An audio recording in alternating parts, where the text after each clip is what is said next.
Дали знаете дека на Охридското езеро се користат вкупно 2268 пловни објекти за рекреација и риболов, регистрирани од капетанијата? 6 брода за панорамско разгледување со капацитет од 100 до 250 патници, кои се користат од околу 80.000 патници годишно.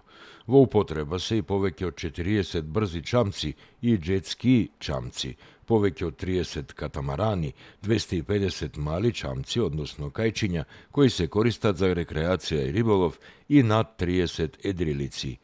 Чамците се користат главно во периодот меѓу мај и септември.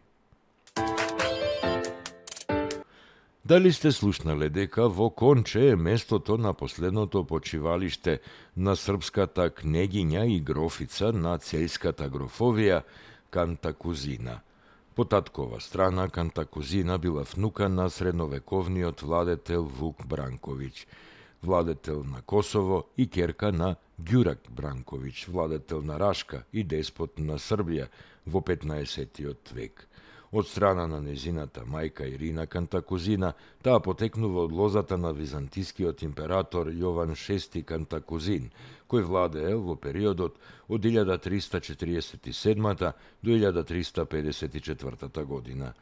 Во историските записи Катарина Кантакузина се среќава и како грофица Катарина Цељска, сопруга на грофот Урлих II од Целје, денешна Словенија, која седа за генувањето на незиниот сопруг во битката кај Земунската тврдина, живеела во грофовскиот дворец во Целје, а која и постапувањето во брак останала доследна на православието, кое несебично го помагала. Податокот дека оваа кнегиња почива во манастирскиот комплекс во Конче, како и почествувањето на незиното име и дело во поширокиот регион на Балканот, е еден од најзначајните приоритети од културен и туристички аспект, со изградба на музеј во незино име во рамките на манастирот Свети Стефан.